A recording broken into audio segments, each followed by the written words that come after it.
MLC పదవిలో ఉన్నాడు, ప్రజల సమక్షంలో ఉన్న వ్యక్తి ఎంత హుందాగా ఉండాలా? ఎవరైనా ఒప్పుకునే పద్ధతేనా అదే? మీరు ఒప్పుకుని మేము చెప్పేది అదే. ఇప్పుడు మా విజయసాయిరెడ్డి ఉన్నాడు, విజయసాయిరెడ్డి ఈ రోజుకి డిఎన్ఏ ఏ భారత రాజ్యాంగంలో రాసున్నదయ్యా ముసలోడు ప్రెగ్నెన్సీ చేయకూడదని? ఏ భారత రాజ్యాంగంలో ఇట్లా మాట్లాడే 2 ఒకట్లు వచ్చినాయి. ఇదే మాటలు కంటిన్యూ చేస్తే క్రికెట్ క్రికెట్ ఆడతాము. ఈ రోజు చెప్తా, గుర్తుపెట్టుకో, ఇదే పద్ధతిగా రొటీన్ గా వెళ్తే ఏ భారత రాజ్యాంగంలో రాసున్నది ముసలోడు ప్రెగ్నెన్సీ చేయకూడదని? ఏమి ఇప్పుడు మా ఊళ్ళో కలేజ్ ఉండదు, ప్రెగ్నెన్సీ చేశాడు. ఏందంట? ఏంది ఇప్పుడు బిడ్డను కనకూడదా? చేయలేదంటున్నారు కదా ఎవరా? సో దాని గురించి అంటే మనం ఒక అమ్మాయి గురించి మాట్లాడడానికి లేదు, ఇష్యూ చేయట్లేదు కానీ అమ్మాయిని కూడా మాట్లాడడంలే.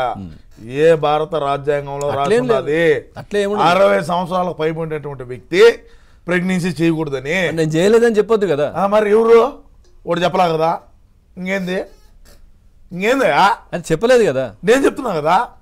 మీరు చెప్తే నేను వైసీపీ అంతర్జాతీయ ప్రధాన కార్యదర్శినయా, స్వయం ప్రకటిత. మరి నా ఇష్ట ప్రకారం నేను పార్టీని బలోపేతం చేసుకున్నాను. జింబాబ్వేకి జింబాబ్వే, ఆఫ్ఘనిస్తాన్, తాజికిస్తాన్, భూటాన్. సరే, ఇంకో విషయం ఏంటంటే రాష్ట్రంలో రక్తం ఏరులై పారుతోంది. పెట్టుబడులదారులు ఇక్కడికి రాకండి. వినండి, మీ అన్న చెప్పేది, పెట్టుబడిదారులు ఇక్కడికి రాకండి. అవసరమైతే వినండి, అవసరమైతే పక్క రాష్ట్రానికి వెళ్ళండి. ఇవన్నీ చెప్తున్నారు.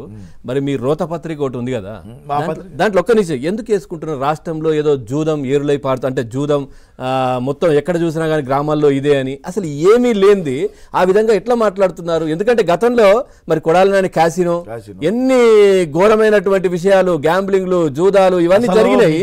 అవన్నీ గుర్తొచ్చి ఇప్పుడేస్తున్నారా? ఒక్క నిమిషం చూడండి, అది ఈరోజు మీ రోత పత్రికలో వేసుకుంటున్నారు. మందే కదా, మా పేపరే కదా అది. మరి మాది మేము వేసుకోక మీద వేయలేదు, అది రాష్ట్రంలో జరుగుతుందనే సార్. నేను చెప్పేది ఒకటి, జరుగుతుందా?